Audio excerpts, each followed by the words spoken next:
The following is rated not safe for work. It contains strong language, adult situations, and lots of spoilers. Discretion is advised. In the criminal justice system, cinematic-based offenses are considered especially heinous. The dedicated attorneys who investigate these villainous films are members of an elite squad known as the Reels of Justice. These are their stories.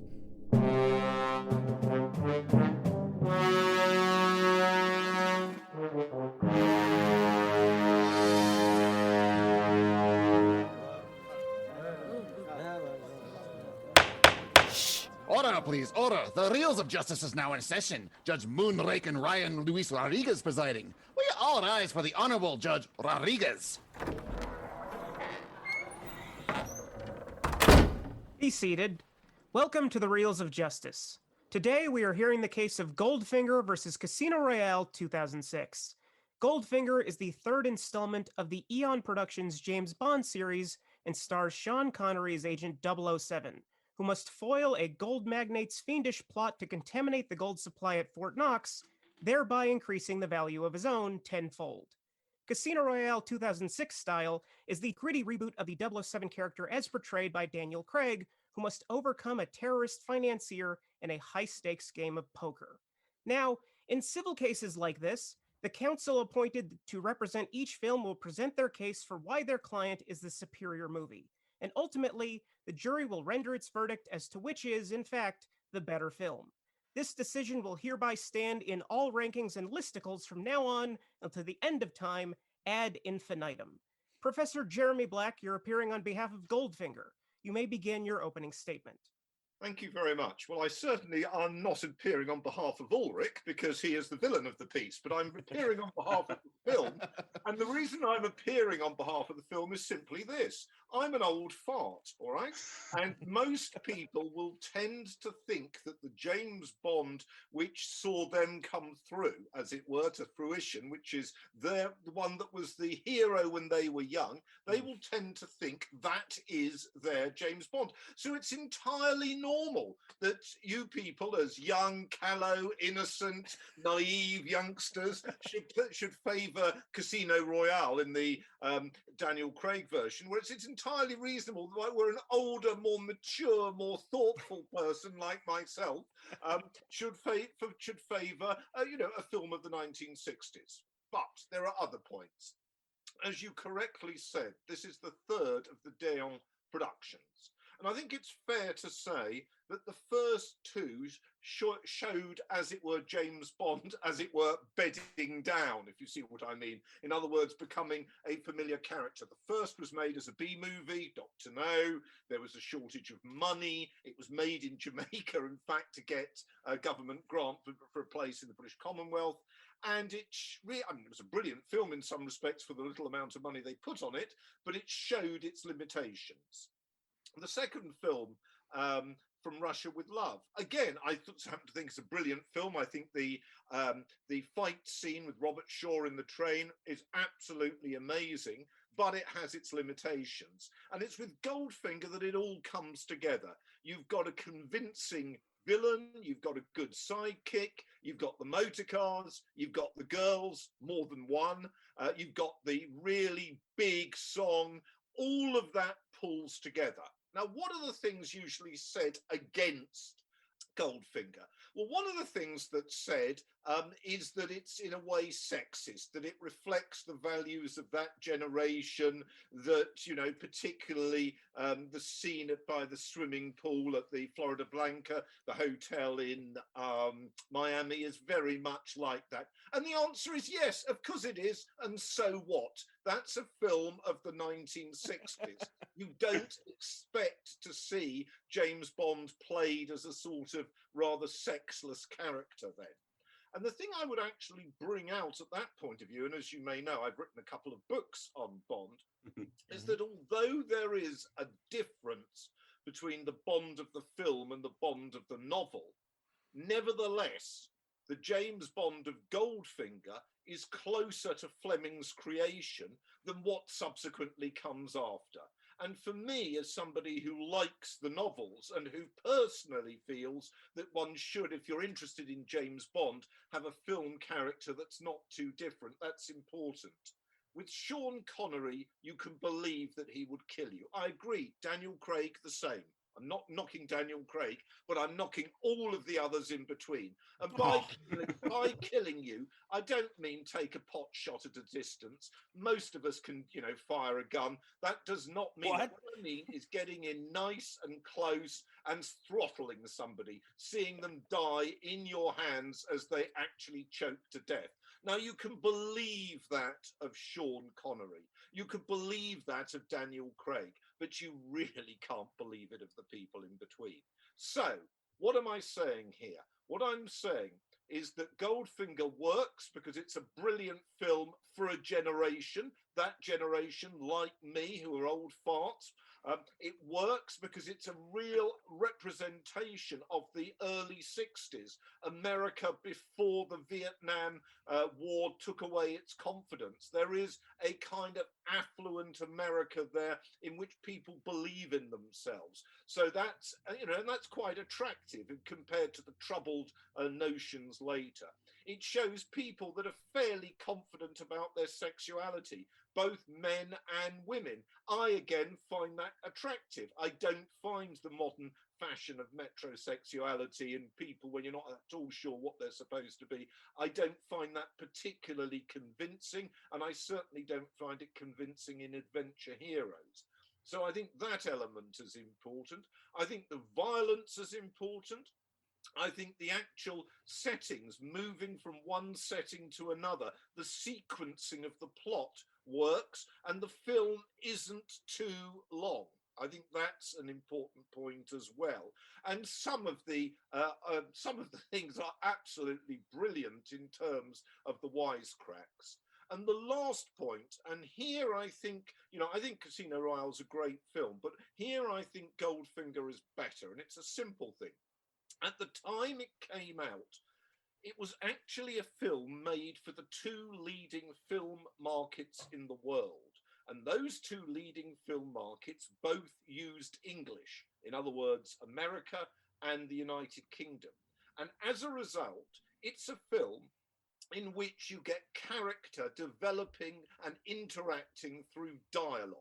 So that you can see famously in the scene in which they're playing golf, which is a long scene in which the only violence is at the very end when Oddjob crushes a golf ball.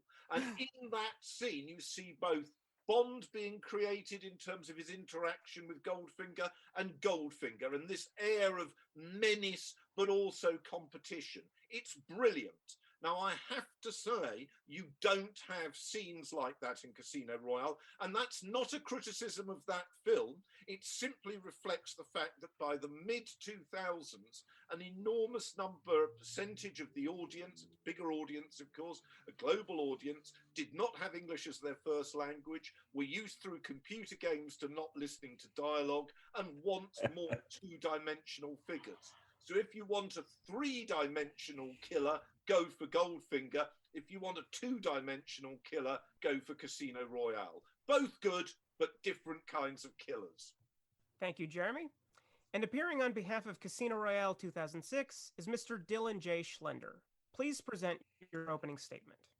Thank you, Your Honor, and thank you to Professor Black for joining us today, and distinguished members of the court. Let me start my opening statement with a poignant quote. It goes, "This is not a battle between the United States of America and terrorism, but between the free and democratic world and terrorism. We, therefore, here in Britain, stand shoulder to shoulder with our American friends in this hour of tragedy, and we, like them, will not rest until this evil is driven from our world." That was said by Prime Minister Tony Blair on the fateful day of September 11th, 2001. And with this, new blood and vigor was pumped into our special relationship with Britain. This is the context we are using to look at Casino Royale, the first truly post-9/11 Bond movie. While Goldfinger was a fine standard bearer for the Bond franchise for many years, it is time to pass the torch from the old farts to the modern young folk. Modern farts. The modern farts, if you will. So, with the end of history, Bond needs to be re-examined and I dare say repurposed for this post-Cold War age. Casino Royale is the right movie for the job. In this case, I will show the deficiencies of Goldfinger while highlighting the relevance of Casino Royale as the jumping off point for modern Bond. We will then reach the inescapable conclusion that Casino Royale is the superior feature. Thank you. Thank you, Mr. Schlender. Professor Black, you may proceed with your first exhibit. Oh, I'd rather thought I'd done it all, but let me... One more time. You can elaborate further. No, that's quite all right. That's quite all right. One of my problems is I speak too fast. Okay, let's reprise some of what I've said, though I'm not sure everybody wants me to move too slowly. One of the things I said, which I would like to reprise, is that the film Goldfinger, like the other early films, actually are anchored in the novels. Now, if you know Casino Royale, the novel, you will know that the entire action is set in the fictional place Royale, which is a cross between Derville and Le Touquet, two French gambling resorts on the Channel, English Channel of a certain age. So you don't get any of the stuff that you get in the Casino Royale film of going to Madagascar or going to Miami or going all over the bloody place and lacking that kind of focus that you see in the novel. And Fleming is good at that focus. You see it again in Moonraker. The whole film is, the whole novel of Moonraker is set in Kent and London, and it's set within a small number of days.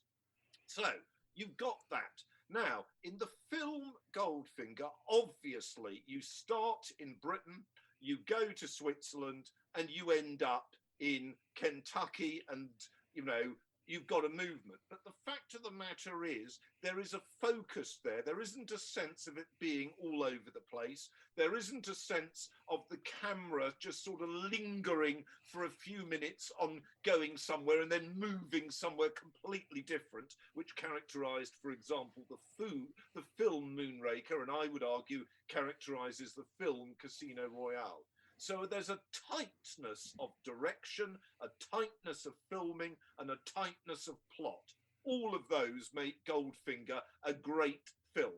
I would object. The reason it's so tight, Jeremy, is because Bond is captured the whole time in Goldfinger. He doesn't go anywhere because he's in a cell.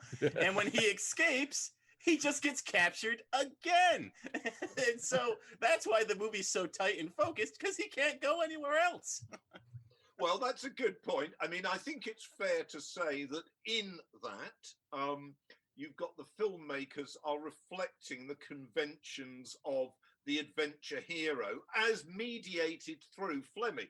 I mean, Fleming himself referred to his Fu Manchu days. In other words, he was referring to the fact that he'd read the Fu Manchu novels by Sax Roma, Patrick Sarsfield. You get the same thing in the Sapper novels. You get the same thing in the John Buchan novels. The idea is the villain always catches you, often repeatedly catches you, or is going to catch you. Think of 39 Steps.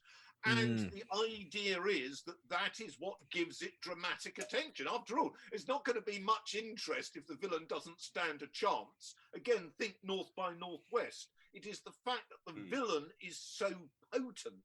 The villain is able to operate within society, to turn society against itself, and to, benefit from that. Ulrich Goldfinger, a prominent figure in society, is a wealthy man, is able to plot its downfall. Exactly the same in Moonraker, again, with the villain. Exactly the same with Dr. No.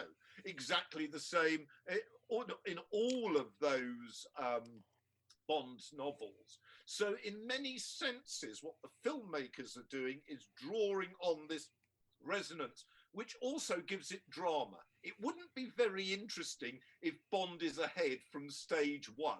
I mean, you're going to make some very dull films, chaps, if that's how you want to make your films.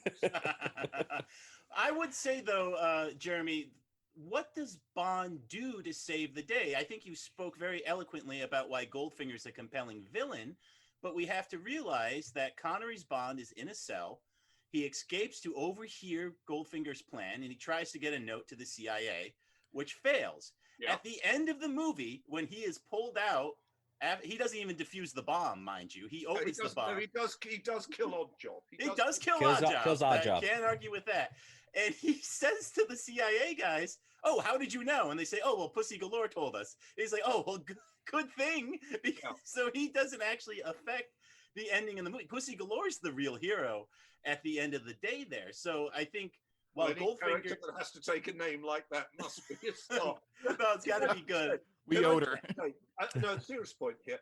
Sure. Fleming, as a novelist, and he was actually a very good novelist, but one of the things that he has as a characteristic, and this is true of lots of novelists, and dare I say it, of lots of filmmakers, is they really don't know how to end the story. And I think that's repeatedly a problem. I mean, if you're looking at the novels, for example, the end of Doctor No, the end of Goldfinger as novels are pretty appalling in many respects. But this is true of all sorts of genres. I was very much struck. One of my favourite American novels, Midnight in the Garden of Good and Evil, exactly the same problem. The end doesn't work. Or A Man in Full, Tom Wolfe, brilliant American novel. The end doesn't work. Tom Wolfe's Bonfire of the Vanities. The end is weak. So, and lots of British novels the same is true of. So pretty well all of Dickens for a start. So I think ending a story is a real problem. Now, there are several different ways you can do it. You can do the classic thing at the end of the Fu Manchu films, in which the villain's setting, the villain's, as it were, place gets blown up, but you see the villain escaping so that they will be back again. Now, they do try that, of course, in the Bond films, in that Blofeld escapes in order to come back again and be killed, or is he killed? So you see that with Diamonds Are Forever. But I think it's fair to say that in Bond as a whole, you have a one villain, one film, which creates real problems because a lot of the story has to be taken with building up the villainy, building up the villain's disguise. And at the end, there is a sort of rather a rush to finish it all. And I think you're absolutely right there. Oh, well, I will take that concession.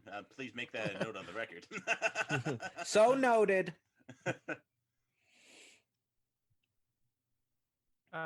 Could I just actually say, so noted, I'd say the same is true of Casino Royale.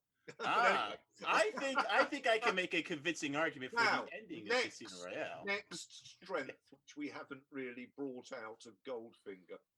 Goldfinger is a sort of example of early 1960s modernism. Now, there is an argument, a very silly argument, which means most of the academic profession will wobble out with it, that the 60s was all to do with essentially 1967, 68, pop music, drugs, all the rest of it. In many senses, the earlier world was already changing culturally in the late 50s and was changing in and moving on, accelerating in the early 60s. And you can see that in the Bond films. You can see that in the novels, but also in the early films. So, for example, a more adventurous sex life, okay? Now, whereas the standard woman in an adventure story of the interwar years had been one who was essentially an honorary chap, the Bond girls are unusual because they are defined neither by a wish for matrimony nor a wish for motherhood. The only one, of course, who marries James Bond is Tracy on Her Majesty's Secret Service, and she gets killed with a semi-automatic that day, which isn't much, of an advert for motherhood, for marriage to him. But the point is that already you have got in pretty well, the opening scenes in Cuba and then the opening scenes in Miami. You've got a very relaxed sexuality. You've got the cars. You've got a movement away from the more conventional cars that had been used in the earlier films towards modernity, very much with the car that is used. And in a sense, Pussy Galore herself is very much in inverted commas, modern figure for that period. And I would say that as an example of early 60s modernity, it's fascinating. And as Dylan brilliantly said, the Anglo-American relationship is very important to the filmmaking. And of course, this captured a period, the period, when Bond very much represented Anglo-America. Ian Fleming had been to stay in the White House. JFK was a fan of his novels. In terms of the icons of the period, Fleming is appearing in things like Playboy. There is a sense there. There is a sense. I mean, writing stories. Oh, okay. Control your ambidextrous interests. No, but in other words, what we are actually talking about is a moment which is fascinating for me historically, and which captures a sort of more, in one respects, confident age. In this, that's ironic because it's the height of the Cold War, because as you know from the plot, the Chinese are giving, Dr. Ling are giving the atom bomb. But on the other hand, everything else seems so much simpler and more pleasant. You know, actually, if I want to interject here, Jeremy. When you talk about how modern Goldfinger was for the time, like representing the 60s, I feel that is the exact argument I want to be making for Casino Royale, representing the modernity of today. This is why it's important to pass the torch. So Goldfinger was the top of the heap, but Casino Royale today does all of those things that Goldfinger did, but for the new whippersnappers, like we were saying. And yeah, they're both great films. Yeah, absolutely. That's why we're doing. Basically, what the court ought to decide is it ought to decide that they both deserve to win. Yeah, we can't do that, unfortunately. Yes, you can. You No can ties. We need a fourth juror to make it a tie. The law. I'm sure the president would be only too happy to allow you to change the law at the present moment. Exactly. I've never heard a court where the judge is like, well, you're both innocent. Let's all go home. No, and I think going to something that I want to touch on as well, you mentioned like the modern Bond girls at the time, and I think that Ava Green's portrayal of Vesper is a great step in the right direction of that modernity that we're seeing in the post 9/11 world. She is still sexy. She is smart. She is more of Bond's partner in equal, kind of like an evolved version of what we saw Pussy Galore doing, where they kind of got together and there was this weird magnetism between Connery and Galore. You don't really have that with Vesper and Bond. You kind of have them butting heads a bit, eventually embracing through like some of the traumatic experiences they share. And that gives it a tremendous amount of depth, but it's still very faithful to the Bond aesthetic. So it was a tightrope to walk, but I really feel that they pulled that off. And that is a big point in director Martin Campbell's favor. I mean, it's important to realize too that Martin Campbell his movie making career up until this point was decidedly unmodern, right? He did movies like The Mark of Zorro and Vertical Limit. You know, these are pretty popcorny adventure movies. Oh, well, The Mark of Zorro is an interesting one because if you go back to the 1930s prequel, there is, you know, the whole film takes place, there's chases and all the rest of it. And correct me if I'm wrong, but only one person gets killed in it, and that after an epic fencing contest is Basil Rathbone. Yes. Whereas by the time you sort of move on, you know, to the modern version, people are dropping all the time. I think you're right about Casino Royale in the way that it is an important, iconic film. And quite frankly, I think Brosnan had, you know, used up his time, and it was, you know, an opportunity to reboot it. But if I could nudge it back as my next point, nudge it back to Goldfinger, one of the sad aspects of the films of the 2000s, two teens and 220s is this. You mustn't smoke. You mustn't really have casual sex. You've got to limit your drinking, but by God, can you kill thousands of people?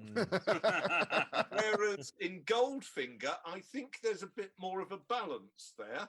You know, there isn't this sense, and I think this is true of the 60s films as a whole. Drinking's fine, smoking's fine, sex is fine, and they do kill a certain number of people, but it's worth bearing in mind far less. And of course, that takes you back to the novels, because if you read the novels, particularly, in fact, the novel Goldfinger, James Bond doesn't like killing people. And he only does it if he thinks it's absolutely necessary. So, funnily enough, one of the aspects of the modern films is that they have they feel free to kill people. Though I have to tell you, I was once speaking at a conference at the National Defense University in Washington. The Americans had the interesting idea of arranging for 2 people from every allied state or halfway neutral state, from Mauritania to Bangladesh, to come along to a conference, senior people. And they were supposed to be, you know, it was American soft power. And I was dragged in to talk about the future of war. And I remember in one of the breakout sessions, I was talking to an Israeli lieutenant general, and he said to me, you know, one of the problems now is I'm expected to plan operations not only in which as few Israelis die as possible, but also as few Arabs die as possible. And of course, that's an aspect in which the James Bond of Casino Royale and the modern ones is totally unrealistic. There are lots of bad people out there, period. There are lots of people out there in which it would be a bloody good job if they were killed. But I'm afraid to say the intelligence services, certainly those of Britain, are not allowed to spend their time doing that. You know, Jeremy, that's a point I was going to bring up. I think it's a very important understanding, and this is where Bond as film and as cinema becomes important. And as part of Discovery, you were very gracious to send me your drafts for your new edition of the World of James Bond. So I was able to get some of your ideas from there. And when we look at going back a bit, drawing the straight line from the Bourne movies to Craig's Bond, I don't think this line is as manufactured as, with all due respect, that you do. I think it actually has the hint of Talos about it, the true arc of Bond, if you will. So the Bourne movies seemingly popularized the grittiness that we would come to see from Craig. And I would say that this violence wasn't so much popularized by the Bond movie, by the Bourne movies, so much as it was realized by it. It had its finger on the pulse of this post 9/11 culture, because for the first time in a long time, the foxhole wasn't empty anymore. The enemies were not ethereal. Yeah. They were perpetrators who did real evil, and we were fully exposed to their violence. And this is what's key. We wished violence on them. It's not enough in our post 9/11 age to see our enemy brought to justice. They have to be destroyed. And there's nothing more cathartic than a pugilistic display to that end. And so Bond... I agree with you on one additional point. If your enemy is intent on in dying and the act of compassing in maximum damage for you, then the only way to deal with that is to kill them first. Exactly. And I mean, I think one of the, as it were, flaws of a lot of so-called ethical and so-called legal, and I'm not impugning the judge at this point, so-called ethical and so-called legal discussion about the use of violence at the present moment is it does presume and assume that your opponent can in fact be apprehended and is willing to be apprehended. This is just ridiculous. This is just ridiculous. It is. And that's the strength of the modern Bond movies, is they give us that catharsis, that escape from that reality. We get to see the bad guys killed. We get to see them punished. They get to be beaten up. And it's not only that, it's the people who also allow the enablers of violence, right? This is something we've seen, like one of the reasons there was the war in Afghanistan going after the Taliban after 9/11. This is why it's so important to get Lashif. Ava Green says to him, you know, I'm sorry that I can't stake you further in the poker game, right? And how does Bond respond? He's very impassioned. He goes, he says, do you want to finish that sentence? Like, sorry, the chief's going to win, continue funding terror and killing innocent people. That kind of sorry. So that's one thing that modern Bond gives us that we can't get from the old Bond movies, is that catharsis and escapism for the modern age. And that yes, we also, I think you're right. I mean, thank you. I agree with you on that.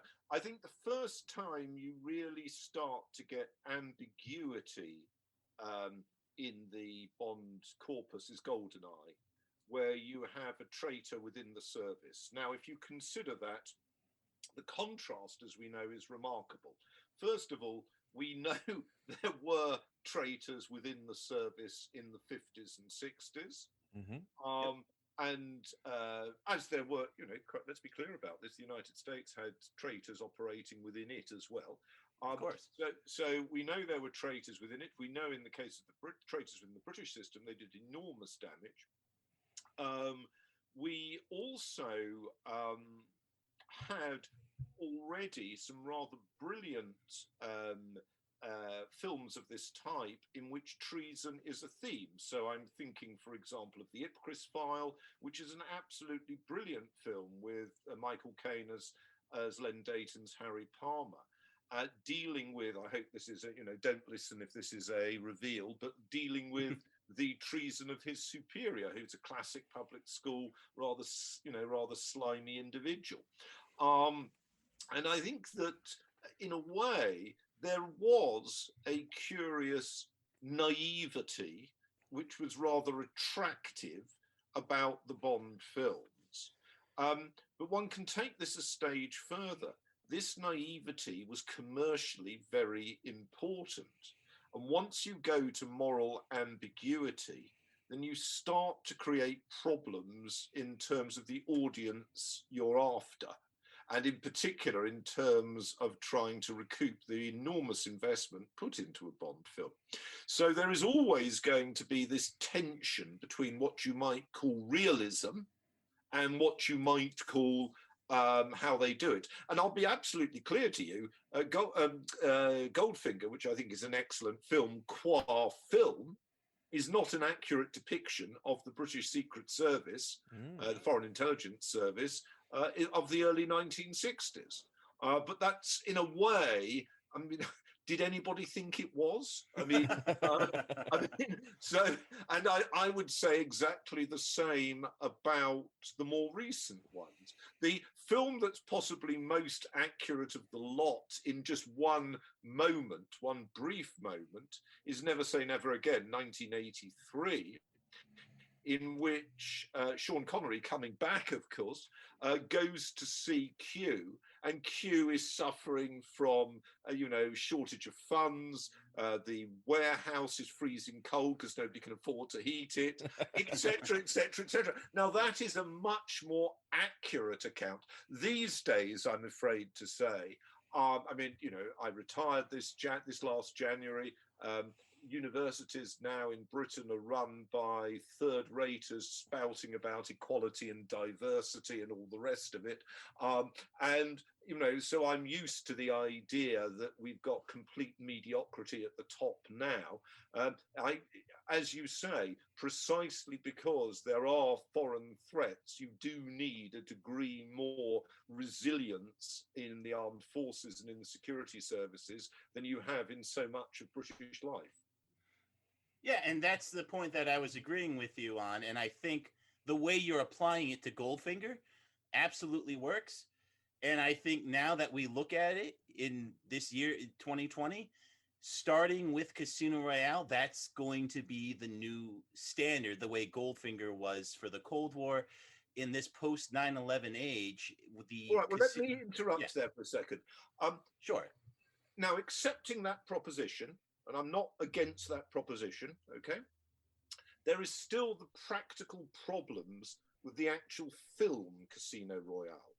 So there are good aspects of it. I think Daniel Craig, as I said, is a convincing killer. And I think, for example, the scene in what the Americans hilariously call a restroom, God alone knows the idea of you going to sleep But the scene where, you know, the villain is killed at the beginning, and which is a difficult scene, and, you know, it's not you put somebody's head under the water and they quietly expire. They are going to struggle. You are going to have to hit them hard. It isn't very funny. So that scene, I thought, was a brilliant scene of a killing, brilliant depiction of a killing. But let's be clear about this. A lot of the film is a jumble. It is ludicrous adventure scenes, the ones in Madagascar and the ones in Miami, which physically would be impossible for any ordinary agent, including a killer in Madagascar. I mean, you know, they would just... Objection. James Bond is no ordinary agent. No, all right. The amount of beating his body had taken by that stage, it would have been difficult. But let's just move on a second. Sure. The film is a jumble, and it's too long. I remember going to see it the first time, and remember I give lectures on James Bond in all sorts of contexts, so I have to, you know, focus quite a lot. And I remember thinking, God, this is just going on forever. You know, it really is. It goes on forever, that film. And it's almost two films stitched together. And I think it doesn't work. In a way, it reminds me of the original Casino Royale, the film television, in the sense that that was poorly scripted as well. I mean, much worse scripted. So I think Daniel Craig is a very good actor. I think some of the supports are excellent. I think Judi Dench, I mean, obviously she was already in from the Brosnan films, but I think Judi Dench from GoldenEye onwards is an excellent M. I think some of the supports are fantastic. I agree with you. I think some of the women that play opposite Craig are excellent. I'm not always so convinced of the villains, I have to tell you. I don't think the villains are necessarily terribly interesting people or given terribly interesting lines. But I think that in the case of that particular film, it was poorly scripted. And I think it was almost too ambitious. Now, I think the same thing is true of the more recent Craig films. I think they, again, are...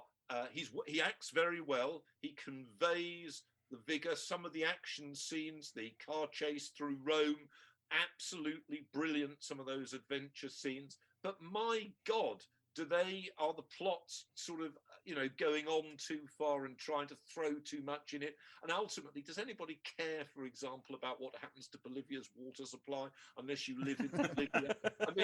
I mean, the whole thing it was almost too touchy-feely. And I thought that one in particular, and the sequence from the opera at Lindau, very much captured in that element of the mannerism, almost the degree of mannerism of the film. Now, if you want to have a go at me, you can say there is mannerism in Goldfinger, and of course there is. But I would say that the mannerism is a bit less over the top and a bit more realistic in terms of 1960s activity, and actually that it just doesn't go on forever. I mean, Goldfinger is not too long. Before you get a chance to get bored, it's over. The last sequence, the plane, the fight with Goldfinger, I mean, obviously was being cheaply made and looks ridiculous at the very end. To say nothing of the dubbing. To say nothing of the dubbing of Gert Frobe. No, I agree with you on that. But I do think it's actually not a bad film. Yeah, and I will say, so in defense of Casino Royale, it is very long, and it does feel like it is two movies put together. Actually, I was saying this to Rob. We were watching it the other night. I said, when Le Chiffre dies, Casino Royale's kind of over, and Quantum of Solace has started. If you watch both those movies together, it's long. Quantum of Solace is actually very short for a Bond movie because most of it's in Casino Royale. Yes. So if you go into it with that expectation, it's very strong. I do agree that the beginning of Casino Royale is a bit meandery. Like you said, they establish his 00 status. That's very interesting. The black and white, very gritty, very cool. And then the whole Miami interlude. You could probably cut that out and the movie's fine. Yes. But I think that's important to establish that we could kind of steep in Bond in this modern world in a way that you weren't able to do in the Bronson movies, for example. Like with Bronson, they were trying to say, like, how is Roger Moore going to handle like the post-Cold War era? And that's kind of where they got Bronson in. And they didn't really commit to it. It actually stayed pretty cookie cutter. And they were a lot of fun and they were kind of crazy. So I think director Martin Campbell, having that in his head, said, we need to slow down for Casino Royale and really show people, not just tell them, we need to really show them that this is a different kind of Bond. This is a modern Can Bond. I add a radical thing? Sure. One of the things that neither of the films that we're talking about, and I'd say particularly yours, but actually it's also true of Goldfinger, neither of them have much humour in them. Now, I actually think that the films that have humour are some of the best. I think, for example, the scene in Tomorrow Never Dies, where the doctor could shoot you from Stuttgart and it would still look like suicide, and the scene is taking place in Hamburg. I think and he's a brilliant character. Even better, the funniest of the lot, of course, is Diamonds Are Forever, with Morton Slumber, with Bambi and Thumper, with the cross... Mr. Kid and Mr. Wink. Yes, the cross-dressing Charles Gray. I mean, the whole thing is a very funny film, which actually rescues it because some of it's not that brilliant.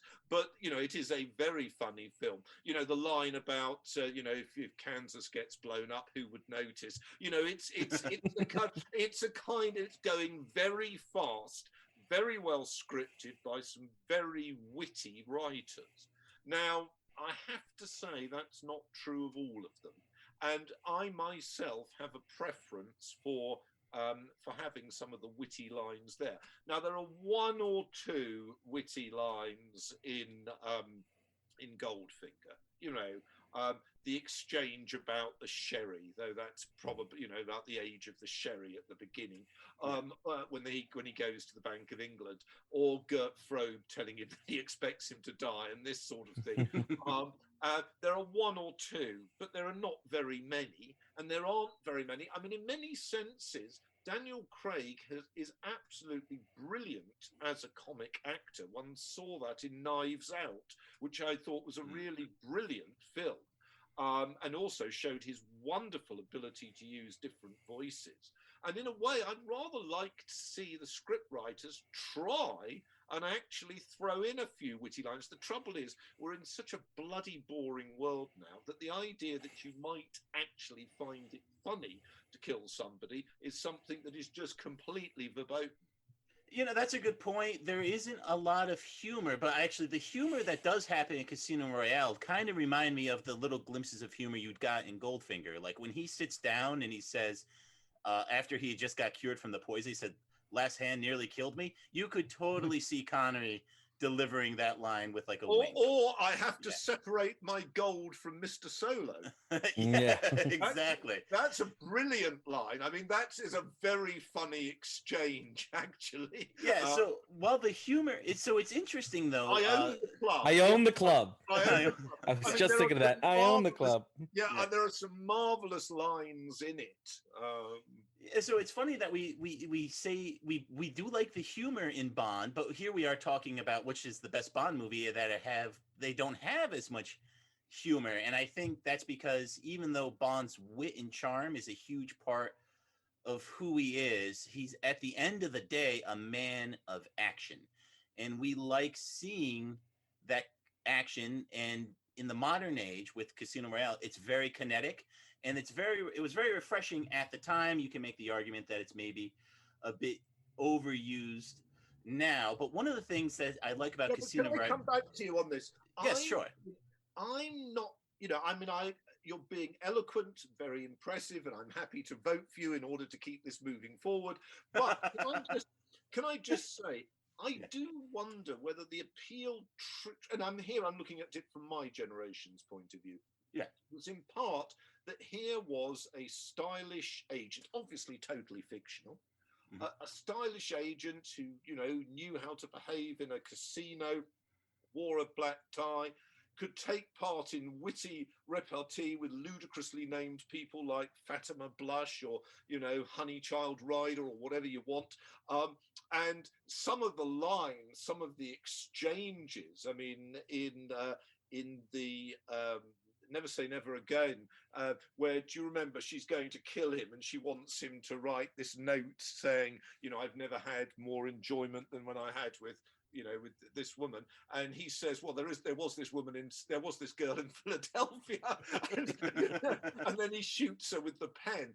I mean, the whole thing there was, I thought, witty. And I think actually a lot of the audience liked that. So the problem with the idea that it's just fight after fight after fight, with often almost automatons as the villains. And, Le Chiffre was almost an automaton. Xavier Bardem was almost an automaton. I actually found that really rather disagreeable, I have to say. So while I agree with you entirely that Bond had to be rebooted for the modern age, and I agree with you entirely that there was much about the past that was not going to work. I think you're absolutely right. I'm not sure that the rebooting has worked completely. If it does, great. And if it's just old farts like me who are uneasy about some aspects, a lack of wit, a lack of style, that's fine. Who cares what I think? But I do sometimes wonder whether there aren't other people out there who would certainly like a bit more style, and that style including the throwaway lines, because as you brilliantly say, he has to be captured by the villain. That is an opportunity for all sorts of ludicrous dialogue, but which has its own inherent wit to it, as long as the villain isn't an automaton.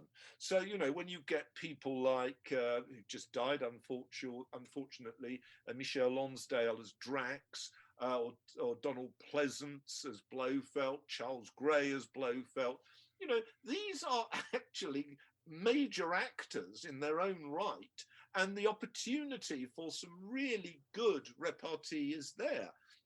And I would like to think that they could go on doing that. I may be totally wrong, and it may well be that there aren't great actors out there anymore, and there are essentially people who lack that kind of mental ability. But, I hope I'm wrong.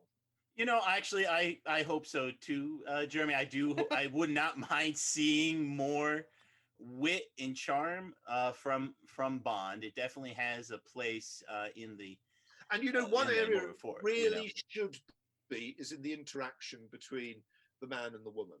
Now, the point is, there is nothing wrong at all with having them flirt. There's nothing wrong at all with them playing gender stereotypical roles. We know now that the Bond woman is going to be a killer as well. Great. I'm absolutely fine on that. Doesn't cause me any problems. And I don't care whether she's black, white, or what size she is or anything.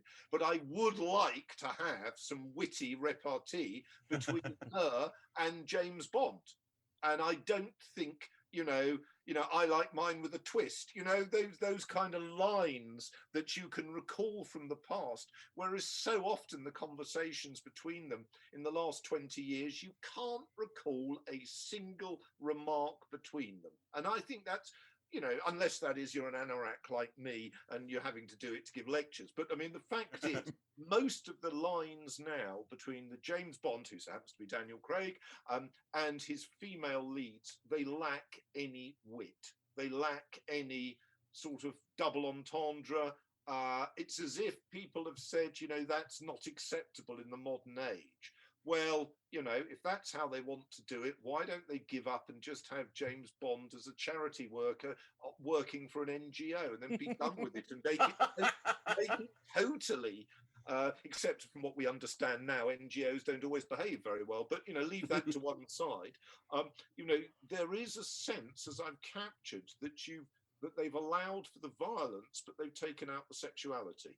And that does lead you to a very odd protagonist, because in some respects with Sean Connery, you've got the vitality, or the way he presents it, is the vitality of an alpha male. Now, that might or might not be an attractive figure. People these days might not like that, but that is what drives the character. So his attitude to women, his attitude to cars, his attitude to killing, his attitude to his style are all part and parcel of the same thing. If you take it out and just leave him with the attitude to killing, it might well be, and I agree with you, meritorious to see these shits killed, and I agree. I'm not got it. Doesn't cause me any problems. We're all going to die anyway, so bad people might as well die sooner. So I'd rather die another day. Well, there you go. I have no time to die. Well, there you go. I've got bad news for you. Time's got other intentions on you. But the problem is that there is no essential appeal to the character.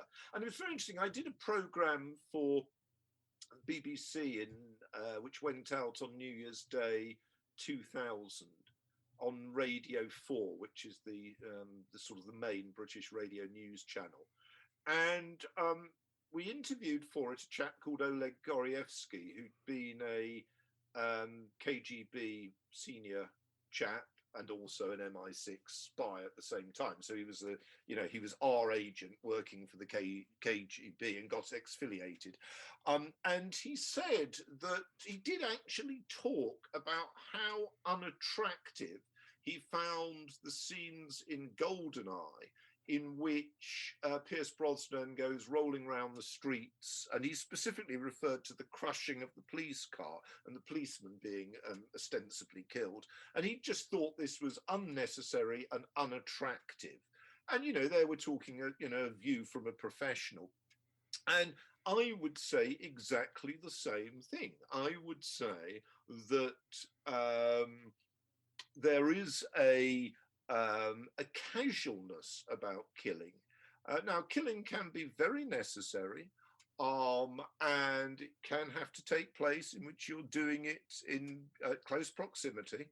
But that does not mean that it should be just regarded as sort of some casual thing to move the plot forward, as it were. And that, I think, is, I find that disappointing.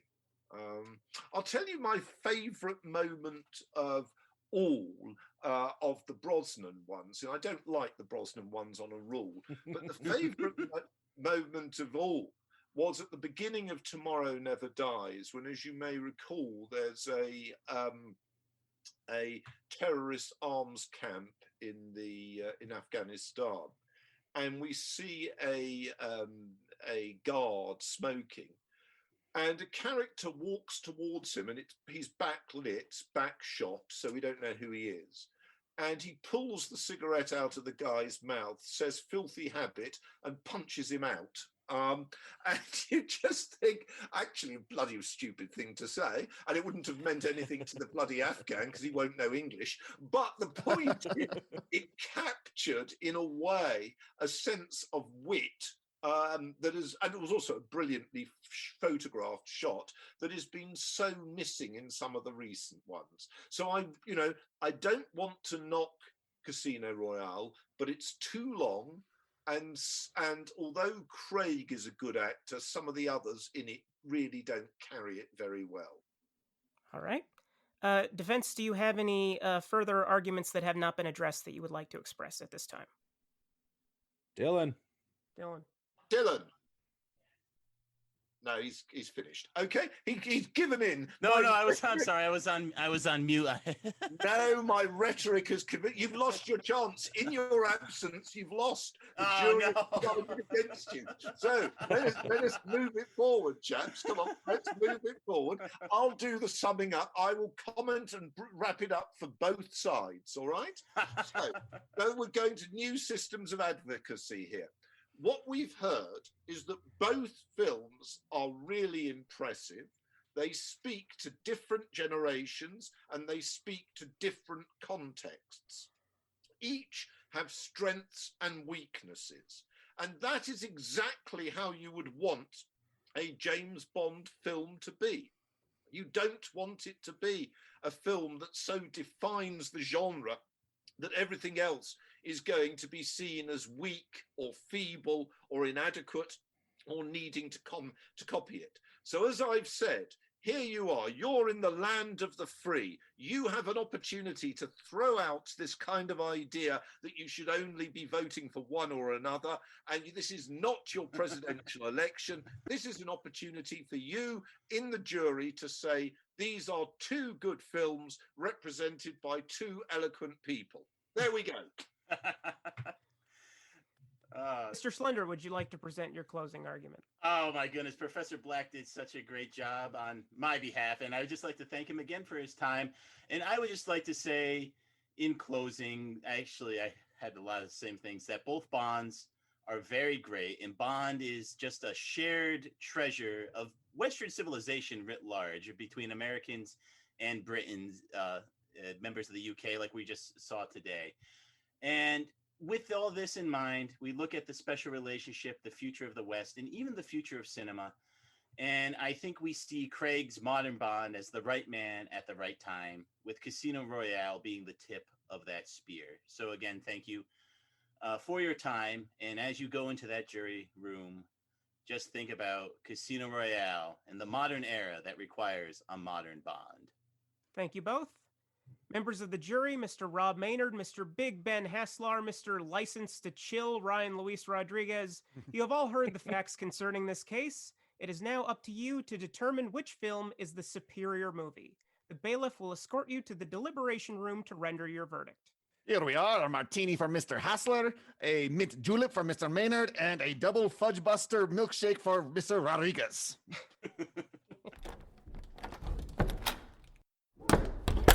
All right, guys. So they two good points, made by two very well-informed parties. I think we do got to get out of the way. They're both good movies. Yes. And that's why they're going against each other. Ryan, which one do you think is not good? Goldfinger. What's your problem with Goldfinger? Well, I mean, it's like with all the Connery Bonds and kind of like the Roger Moore Bonds, I appreciate them on an aesthetic level because the like Ken Adam sets, just the cinematography, they're beautifully designed, but I fucking hate the politics behind them. They make me really, really grossed out. You mean like the and sexism I appreciate and stuff? them.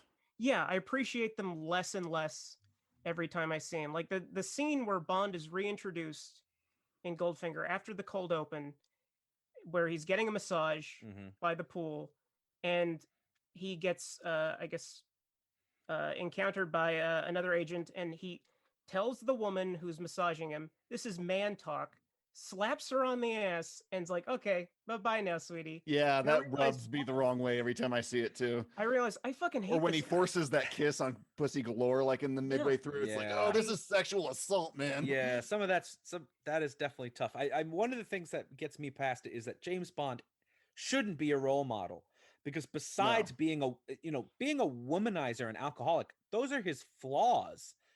That's what like Bond's almost an anti-hero. He has these very glaring flaws. They weren't considered so much flaws then, but he has these glaring, flaws about him.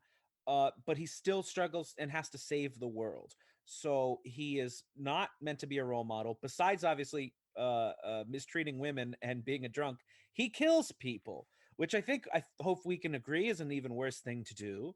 No. No, it's good. Yeah, you like the killing. The killing's fine. I'm cool the with ass murder. slapping. Murder's fine. Yeah. Ass slapping is weird. Well, I think Jeremy had a point then, right? Where it's like they cut out all the smoking and the drinking and the sexuality, but they've upped the murder quotient. And I do think that does make the movies slightly less fun. Connery's stuff, it's almost, to me, it's like a snapshot of that time.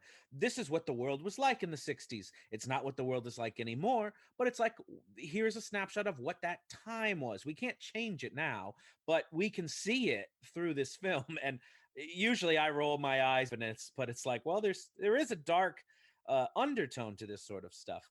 For me, just looking side by side, my problems with Goldfinger, but once I've justified that kind of stuff, are nitpicky. Bond does just sit in a cell most of the time, not doing much. He basically sexually assaults Pussy Galore, and she saves the day. Actually, it's a great question. I don't know if her real name is Pussy Galore or if that's a a That name always she bothered me. Like, man, if I were her, I would be go like Prissy or something like that. You know, don't call me Well, that. I mean, maybe her name is Stephanie Galore, and she's like, all my Yeah, friends call me Pussy. I'm Pussy Galore, but you can I'm call not me sure I Barbara. get why. I don't know. It's a memorable name, for sure. But yeah, Bond does kind of hang back, but Goldfinger's always been one I held dear in my heart. I love the car. I love the villain. There's never really a boring part to Goldfinger from when he's hanging out with the girl who gets painted gold, you know, all the way through the golf game, all the way through, even when he's held as a prisoner. That's not action moments, but it's time for Bond's charm. The way he escapes the cell, the way he just has a tete-a-tete with Goldfinger over mint juleps. Thank you for giving me one. That is, it really resonates with me, and I'm probably carrying a lot of nostalgia for it. Whereas just side by side, I watched Casino Royale this time, and I hated like the first act. Like I mean, the opening scene's wonderful, the parkour is wonderful, but when he's going in like Miami after that Demetrius guy, I'm like, I didn't realize we were spending so much time there doing those kind of things. Especially when you're rewatching it and you're aware like this is over 2-hour film. You're very aware this could be cut. Yeah, exactly. So especially it being that long, cut that stuff, get us to the casino sooner, or spend more time in the casino, because I love everything once we get to the casino. Yeah, so do I. Everything after that. That's interesting because like I take copious notes whenever I'm watching these movies, and with Casino Royale, I stopped taking notes 10 minutes in because that's how much I love it. Like, I will follow that movie from the very beginning through the end, even acknowledge that it's too long. Like, it goes on for about 30 minutes longer than it has to. But I am, from the very beginning, on board all the way through. Because whenever I see it, I remember the day that I saw it on opening night, and how I went in with my dad, and the first thing we thought was, this is the 21st movie in this series. There's no way in hell that there's going to be anything we haven't seen before, that there's going to be anything that contributes anything new to this series or the genre or anything. And then 5 minutes into that parkour chase in Uganda, I'm like, this is something new. I'm stepping into, I completely forgot that I was watching a franchise. And I still have that feeling every single time I watch it. Who do you got, the Cobra or the Mongoose? The Mongoose, all the way. Ricky Tikki Tavi. Hate snakes. Hate snakes. You're just like Indiana Jones. That's why we call you Indiana Ryan Rodriguez Jones. Ben, which way are you leaning right now? Because I'm leaning towards Goldfinger, and it sounds like Ryan is leaning Casino Royale. Both are great films, but we got to pick one. And where are you leaning, Ben? Well, Mr. Schlender didn't spend the best bullet he had, and that's that ridiculous blue towel romper that James Bond is wearing in that Miami hotel. Wonderful. Everyone else is wearing clothes that age just fine, but not him, because he's so fashionable. I like the idea that we're like moving forward. I like the idea that we're honoring the past too. It's sort of a 50-50 for me. I think they're both good, but for different reasons. But for hope for the future, for hope that we can sort of get better, and that I honestly think the theme song for Casino Royale is fantastic. Oh, better than Goldfinger? Goldfinger! No. Goldfinger has like 3 lyrics, and all of them are, he really likes gold. He really loves gold. I mean, Did he I does, mention though. before that he loves that gold It's stuff? only gold. Not silver, but gold. I mean, I just love that intro video and everything to that. But all that said, while I personally like Casino Royale better, and I think that speaks more to my generation, like they were arguing about, I think Goldfinger overall is tighter, it's more well written, and it has more interesting villain. So I think my final vote is Goldfinger. Oh, I think you've made the right choice. The man has a chakram in his hat. You can't beat that. Well, let's get out there and deliver the verdict to that handsome you voted. judge. I didn't know that. I thought I was going to leave it to you. Oh, I voted Goldfinger. Yeah, I voted Goldfinger first. Mr. Foreman, have you reached a verdict? We have, Your Honor. In the case of Casino Royale 2006 versus Goldfinger, we find in favor of Goldfinger. The verdict is so rendered. Goldfinger is recognized as the superior movie. I hereby sentence Casino Royale to a 30% increase in camp value. Court is adjourned.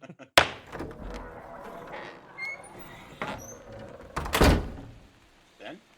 He's Yeah, there. Ben. He's looking for notes.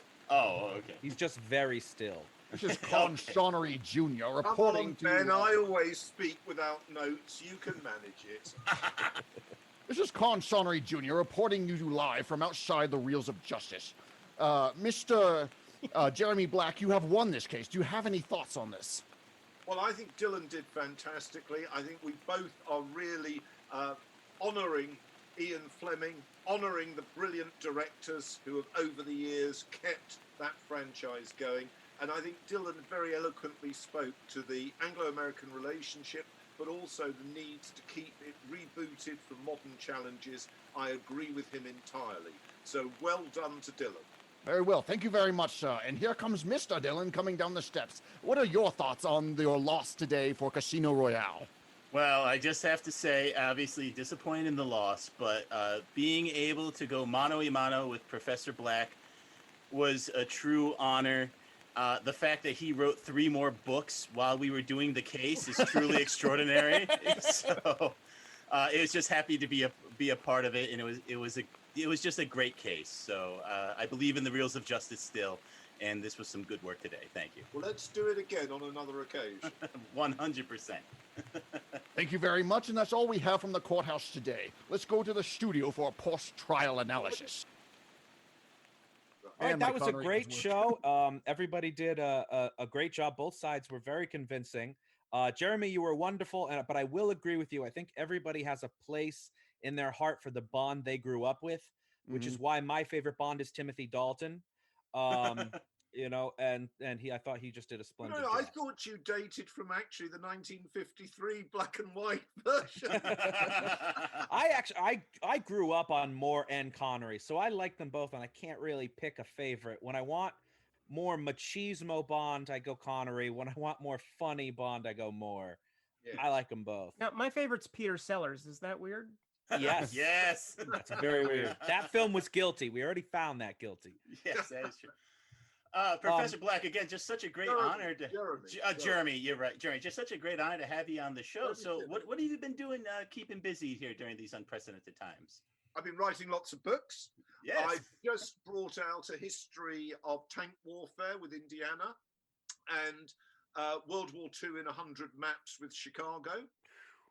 And I've also recently brought out a short history of the Mediterranean with Little Brown. And then I've got books coming out next year as well. So I've been keeping busy. And that's what I want to do because, you know, I've retired. I mean, I could easily spend my time being a boring fart, regretting what's happening, sort of gibbering about all sorts of things, instead of which, whilst I've still got a few brain cells, I want to keep going. Can you talk about the books that you have coming out, or is mum the word on those? No, there's not mum the word at all. I've got a history of logistics. I've got a geographies of war. I've got a history of the British Army from 1689 to 1815. I've got a short history of war. I've got a history of the Atlantic. I've got an England in the age of Austen and an England in the age of Dickens. So all of those are, you know, done and accepted, but obviously they still require the kind of, you know, copy editing, page proofs, indexes. You know, people think it must be easy. Let me tell you, I've got 2 kids. I'm delighted neither of them wanted to be academics. I watched like maybe 5 movies. Let alone the absolute crass stupidity of the political correctness out there at the moment. Yeah, I have a quick question for you, Jeremy, if you don't mind. So, in your in the upcoming re-release of the World of James Bond book, you actually do mention the video game GoldenEye from 1997. Did you actually play that to research for the book? Yes, I wasn't any good at it. I mean, I have to tell you, you know, my reaction, I'm obviously quite fluent, but everything else I'm pretty useless at. And I have to tell you, one of the things I find with video games is that they come at you and you just think to yourself, fuck, I'm just trying to understand how the machine works, let alone the game. So no, I'm not very good at that. But I mean, the reason I wrote the first book on James Bond, and as you correctly say, I've now got a second edition of the second book coming out, is I did think that there's excellent work out there by cultural historians, my friend James Chapman, for example, and there's also a lot of rubbish out there, but there's excellent work by cultural historians. But in a sense, to have a proper historian, background military history, looking at the subject, I thought was quite necessary. But I ought to tell you, one of my funniest experiences, I mean, there was an article about it on the front page of the Sunday Times of London, I ought to say, since you lot are Americans, was when I went to a conference at the University of Indiana in 2003, and that was for the 50th anniversary of the appearance of the novel Casino Royale, and that's where Fleming's papers are, so that's why they hosted it.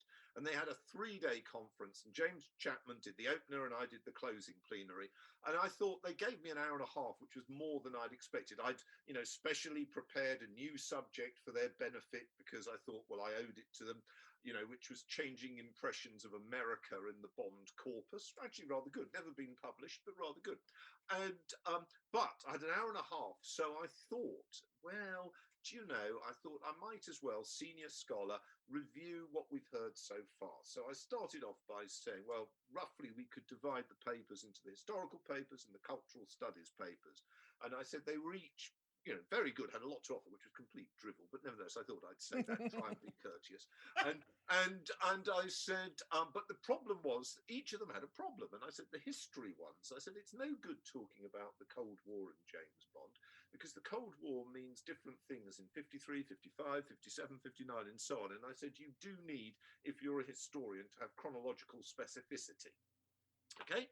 And I said, on the cultural studies side, I said, those were interesting, but I said, I couldn't quite see the point, given that, there was going to be a book of only a selection of the articles, couldn't quite see the point of 2 of the papers, given the relatively modest role they played in the stories, only in 2 of them, of having 2 of the essays being on lesbian readings of James Bond. Whereupon the sky fell in on me. I was accused of being homophobic. I was accused of trying to shut down debate. I was accused of all sorts of things. They banned me from the proceedings, and et cetera, et cetera, et cetera. They had a special meeting to denounce me, blah, blah, blah, blah, blah. I mean, the key thing from my point of view was that they bloody well paid what they'd agreed to pay, which they did do. And as far as I'm concerned, the University of Indiana's English department is not exactly on my intellectual radar. So I wasn't, but the point is, what that showed me was in a way where we were going, because probably, as you're aware, just about everything we've said tonight would be regarded as not just a microaggression, but as a macroaggression by just about everybody out there in academia. And that's a sad commentary on the way in which academic life, certainly in the arts, doesn't really reflect the societies we live in. It's true. We're a courthouse too, Yeah. so we're not. And we were able to prove it in an actual court of law too, so it definitely adds to the validity. This claim has been disputed.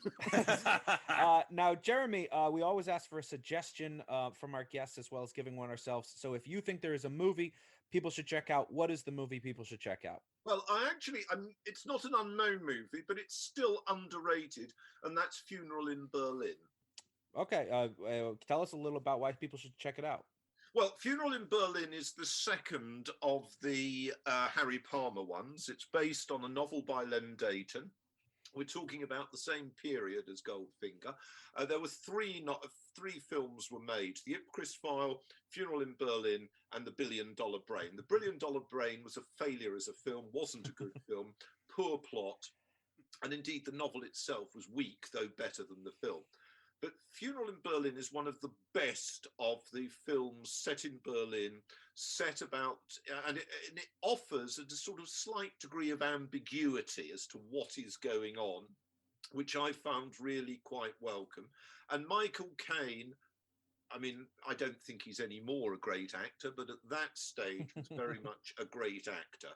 So it's not a film that's really had much of a resonance in the United States because it doesn't deal with America and Americans and all the rest of it, whereas James Bond was much more successful as becoming a mid-Atlantic creation and franchise. But I think it's worth seeing, and if you like that kind of film, it's more a spy film than an adventure hero film. So, but you know, I found it a very good film, and I'd like to recommend it to listeners. I mean, there are millions of good films out there. Yeah, I think what you're doing is absolutely fantastic. I think it's really, really good, and I'm delighted we're able to talk about this because myself, as a historian, obviously the things I'm least happy with are films that tend to depict the past.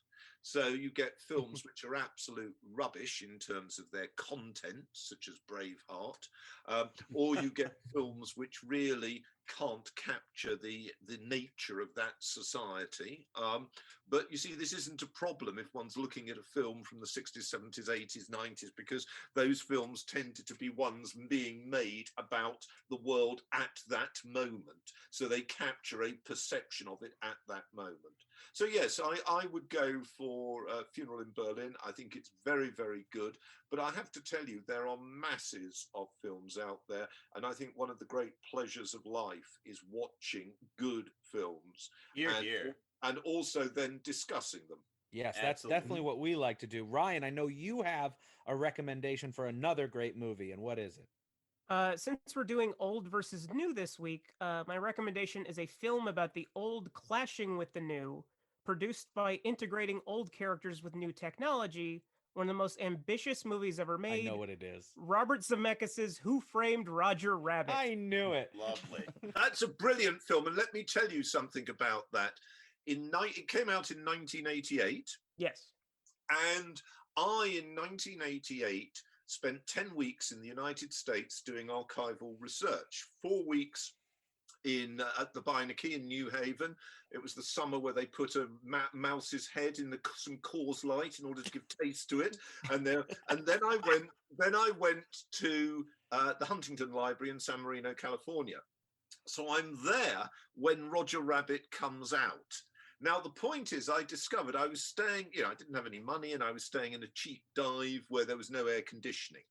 And I discovered that the way in your spare time to stay cool was to go to the cinema.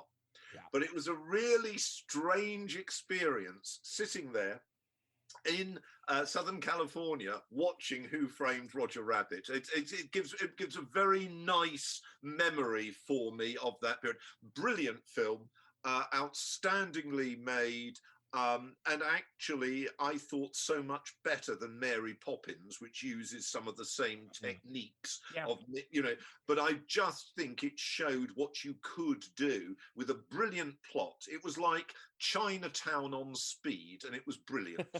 And what ties it all together is the performance from Bob Hoskins, which tragically not nominated for anything, but the entire movie he's acting to literally nothing, and you believe every single thing that he does. He's the key to that film working, and he's amazing. Actor, the one that he did about, where he plays the taxi driver and with the black actress from Brighton, I'm just trying to think what it's called.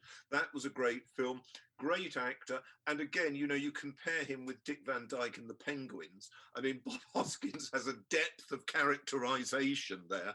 I mean, Dick Van Dyke's doing very well. I'm not knocking him, but Bob Hoskins has a depth of characterization, which was really impressive. Can I add one more film, an American film, which I saw in the States? I try to go to America as often as I can find somebody to pay my fare, which isn't very often these days. And an American film which I thought was really good, and it was a film about the game Cluedo. That's an English name. I can't remember what you call it in the States. I'm tired.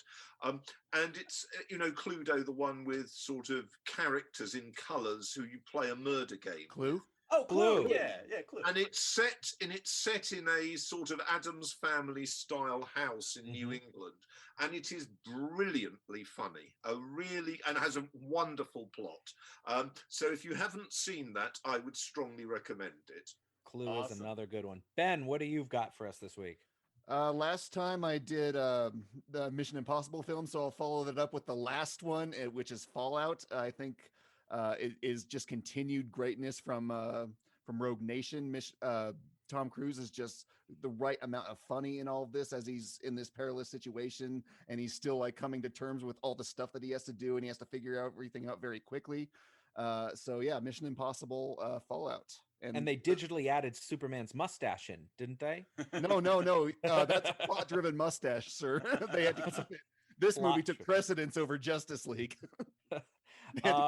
Dylan, what have you got for us this week? I've got 2 recommendations. So, Jeremy, I heard you in an interview once when you were talking about pop culture, and I'm paraphrasing what you said. You said, it's well worth it to treat popular culture seriously and to try to find someone who is able to comment on it with engagement and sympathy without being stuck in theory.